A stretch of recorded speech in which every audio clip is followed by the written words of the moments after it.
Usiku wa mwisho wa kombe la dunia mwaka 2026 unaweza kuwa usiku ambao dunia ya soka haitausahau milele.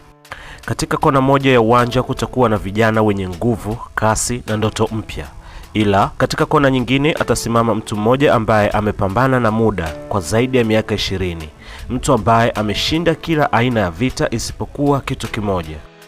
Jina lake ni Cristiano Alvaro dos Santos Ronaldo. Kwa zaidi ya miongo miwili, Ronaldo ameishi maisha ambayo wachezaji wengi wanaweza kuyaota. Amevunja rekodi ambazo zilionekana haziwezi kuvunjwa. Amebeba mataji ambayo wengine walifikiri hayawezi kufikiwa. Ameanguka, amekosolewa, amedharauliwa na mara nyingi ametangazwa kuwa amekwisha. Lakini kila wakati amesimama imara. Kuna kitu kimoja pekee ambacho hakijawahi kuingia mikononi mwake. Nalo ni kombe la dunia. Ndoto hiyo imekuwa ikimkimbia tangu mwaka 2006 alipokuwa kijana mdogo mwenye macho yaliyojaa matumaini. Amefika German, Afrika ya Kusini, Brazil, Urusi na Qatar. Kila safari ilianza kwa matumaini makubwa, lakini kila safari iliisha kwa machozi, maumivu na maswali yasiyo na majibu. Lini atalikumbatia, kulibeba begani mwake na kulibusu kombe la dunia? Mara kadhaa alionekana akitazama juu mbinguni kana kwamba anauliza kwa nini ndoto hiyo inaendelea kumponyoka. Lakini Cristiano Ronaldo hajawahi kujifunza kukata tamaa. Ndio maana kombe la dunia la mwaka 2026 lina uzito tofauti. Hili si kombe lingine, haya si mashindano mengine. Hii ni sura ya mwisho ya kitabu ambacho mamilioni ya watu wamekisoma kwa zaidi ya miaka 20. Wakati wengine watakuwa wanahesabu umri wake, yeye atakuwa anahesabu nafasi zake pale uwanjani.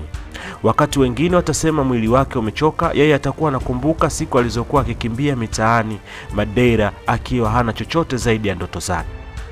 Wakati wengine watasema haiwezekani, yeye atakuwa anakumbuka kwamba maisha yake yote yalijengwa katika misingi ya kufanya mambo ambayo watu waliona hayawezekani. Ukweli ni kwamba hakuna mchezaji ambaye amewahi kupigana na matarajio ya dunia kama Ronaldo. Kila anapoingia uwanjani, taifa zima humtazama yeye. Mamilioni ya mashabiki humsubiri atakapoingia uwanjani nini atafanya. Sasa kuna nafasi moja tu iliyobaki. Dakika 90 zinaweza kubadilisha kila kitu. Bao moja linaweza kufuta miaka ya maumivu. Kombe moja linaweza kukamilisha urithi ambao tayari ni mkubwa kuliko wengi walivyowahi kufikiria. Ndio maana watu wengi wanaamini kwamba uwepo wake pekee unaweza kubadilisha hatima ya timu ya Sporting. Ndio maana kauli hii imekuwa ikisikika kwa nguvu kila kona ya dunia. Nipe vipande 10 vya mbao na Cristiano Ronaldo nitashinda. Kwa sababu si kila hadithi huandikwa kwa miguu pekee, baadhi huandikwa moyoni. Na hakuna mchezaji aliyewahi kuonyesha moyo wa kushinda kama Cristiano Ronaldo. Ikiwa 2026 itakuwa safari yake ya mwisho, basi dunia itashuhudia si mchezaji anayelitafuta kombe kwa juhudi, bali mwanadamu anayekimbiza ndoto ambayo imekuwa hai ndani yake kwa karibu maisha yake yote ya soka. Na ikiwa siku hiyo itafika akiinua kombe la dunia mikononi mwake, machozi yatakuwa mengi kuliko maneno, kwa sababu haitakuwa tu ushindi wa Ureno. Itakuwa ushindi wa uvumilivu dhidi ya muda, ushindi wa imani dhidi ya mashaka, ushindi wa ndoto dhidi ya kukata tamaa. Na juu ya yote itakuwa ushindi wa Cristiano Ronaldo dhidi ya vita vya mwisho vya maisha yake ya soka. Mimi naitwa Stalon Joyful.